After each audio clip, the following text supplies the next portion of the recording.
Today we're going to talk about Chapter 7 guidelines, the diseases of the eye and adnexa. We'll start with some general information. Assign as many codes from category H40 glaucoma as needed to identify the type of glaucoma, the affected eye, and the glaucoma stage.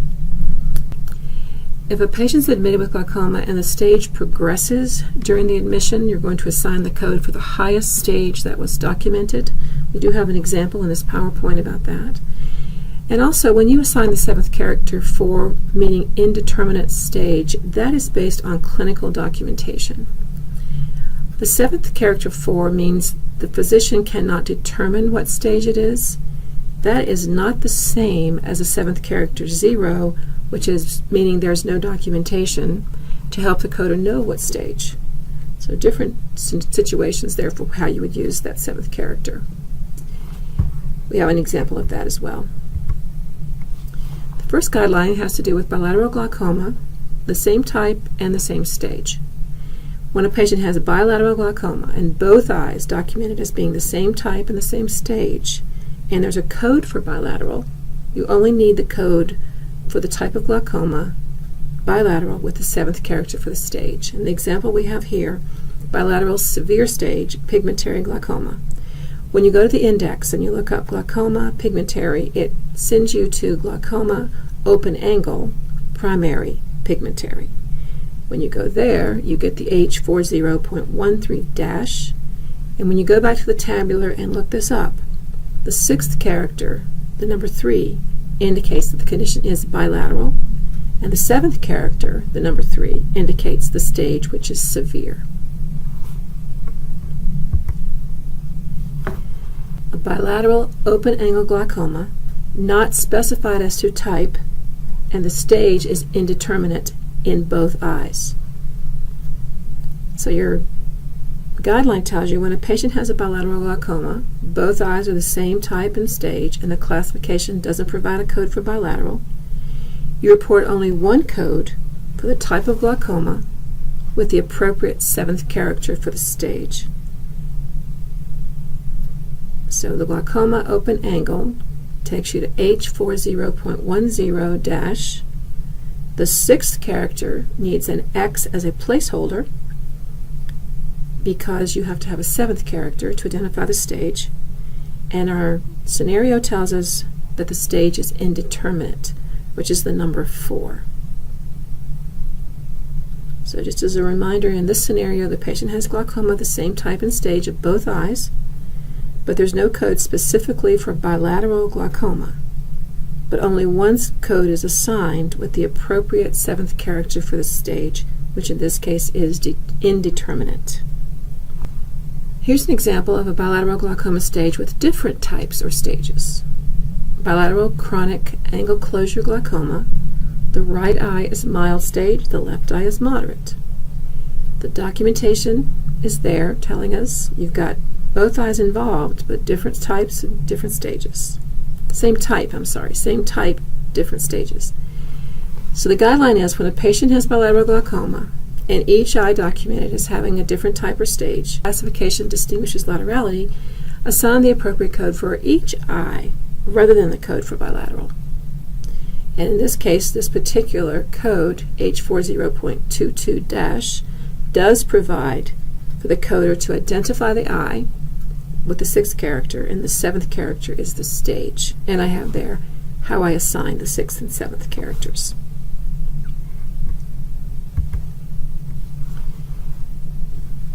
Another example, documentation relates mild unspecified primary angle closure glaucoma of the left eye with mild unspecified open angle glaucoma of the right eye. So in this case, they have different types of glaucoma. The codes involved do not distinguish laterality, so we're going to assign one code for each type of glaucoma with the appropriate seventh character for the stage. And you see there what I've done.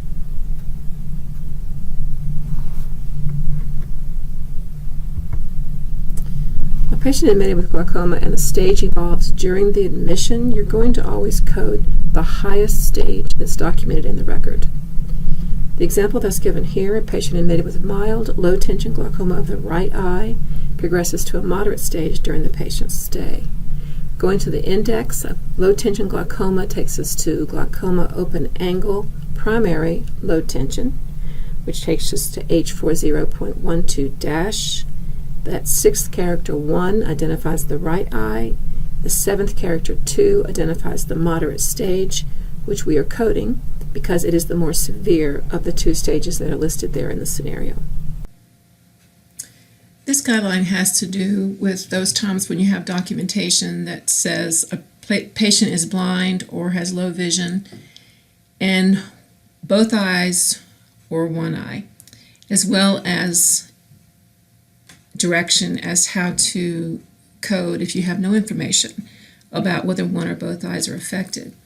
In the scenario we've been given, the patient was noted to be blind in his right eye with normal vision in his left eye, and the visual loss in the right eye was unqualified. And what that means is there's been no category assigned as far as the vision loss.